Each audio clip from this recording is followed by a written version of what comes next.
IELTS জার্নিতে লিসেনিংটা হচ্ছে খুবই গুরুত্বপূর্ণ একটা মডিউল। বিশেষ করে for the beginners listening part 1 এবং পার্ট 4 যারা ইমপ্রুভ করতে পারে তাদের জন্য একটা প্লাস পয়েন্ট। তো আজকের এই ভিডিওতে আমরা শিখব কিভাবে পার্ট 1 এবং পার্ট 4 একই সাথে ইমপ্রুভ করতে হয়। সো মনে রাখবেন, আপনার প্রথম কাজ হচ্ছে আপনি স্কিল অর্জন করা। নর্মালি আপনি ক্লাস করলেন একদিন বা 2 দিন, দেন আপনি টেস্ট দেওয়া শুরু করলেন। এতে দেখা যায় যে পার্ট 1 যথাযথভাবে ভালো হলেও পার্ট 4-এ 2-1টার বেশি হয় না, যার ফলে আমাদের মধ্যে এক ধরনের ডিপ্রেশন কাজ করে।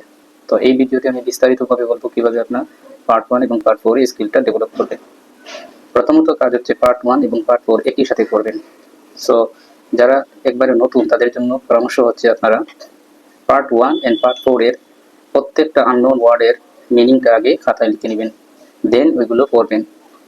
এগুলো পড়ার পর প্রথমত পার্ট 1 এর টেস্টটা সম্পূর্ণ দিবেন, দেওয়ার পর দেখবেন কতগুলো ভুল হচ্ছে, দেন আপনি ওইগুলো অ্যানালাইসিস করবেন। কিন্তু পার্ট 4 এর ক্ষেত্রে একটু ভিন্নভাবে আপনি করবেন। প্রথমেই আপনি পার্ট 4 এর সম্পূর্ণ ট্রান্সক্রিপ্টটা বইয়ের কেমব্রিজ বইয়ের পিছনের দিকে থাকে, অথবা আমরা এখন সিরিয়ালসে ট্রান্সক্রিপ্টটা সরাসরি স্ক্রিনে দেখতে পাই। প্রথমত আপনারা ট্রান্সক্রিপ্টটা সম্পূর্ণ শুনে নেবেন, অ্যাজ ওয়েল এজ পড়ে নেবেন। দেন আপনি প্রেডিক্ট করবেন পার্ট 4 এর কী ধরনের আনসার তারা চাইতেছে। আপনি যদি কোনো ধরনের আনসার গেস না করতে পারেন তাহলে আপনার সমস্যা হবে। আনসারটা বলার পরে আপনার মনে হবে যে এই ওয়ার্ডটা হয়তো আনসার হতে পারে।